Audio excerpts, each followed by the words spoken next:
from Lama Yeshe Losal Rinpoche's from a mountain in Tibet. He remarked that all of us will be struck by the arrow of suffering, and most of us will be struck by a second arrow. The first is the inevitable pain of life, all those hurtful experiences we've just listed. Even the most highly realized person will be afflicted in this way. It's the second arrow that does the real damage, though. It lands in the same painful spot as the first and aggravates the wound.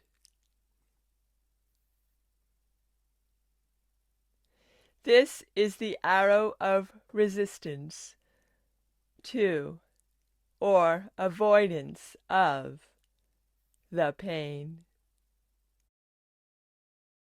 The Buddha called it resistance obsession. It typically takes one of three forms. The first is characterized by a desire to escape the pain through reliance on a numbing substance, such as alcohol, or rumination on the past, or daydreaming about the future.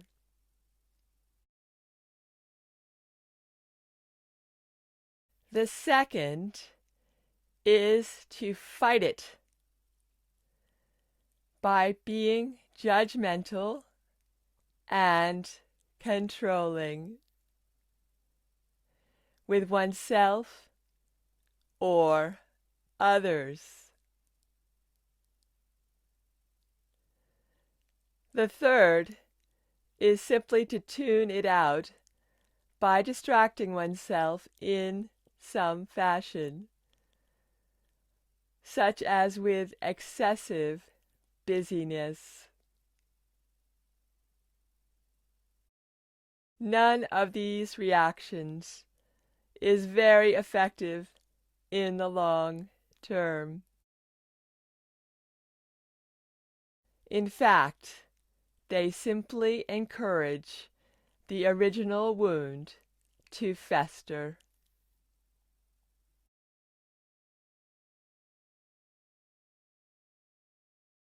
To these two arrows, you might want to add a third. The belief that because we have been struck by these arrows, there must be something wrong with us. We conclude that if we have failed to evade the second arrow, we must be terribly flawed and uniquely unworthy. I have observed that this third arrow is very common among Westerners. It has almost fatally wounded many of the people who come to see me.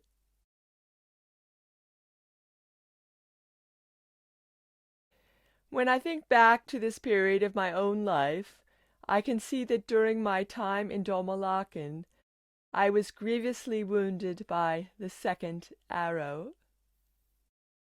I tried to escape the pain of being wrenched from the world I knew by daydreaming about it constantly. I also fought it with resentment and aggression directed at Akong. Once our escape was underway, though, something changed in the way I responded to painful events. The arrows of pain kept coming at me, but I reacted to them far less. I can't say that this was because I learned to be wise. and apply the balm of compassion to those arrow wounds. I was still only 15, and a long way off from any such insight. Now it is plain to me, though, that I had learned enough to grasp that my suffering, as we slogged over the mountain passes and my belly began to cramp with hunger, would only be made worse by railing against it. The situation was so extreme that it demanded neither fury, nor avoidance, nor passivity, but forbearance.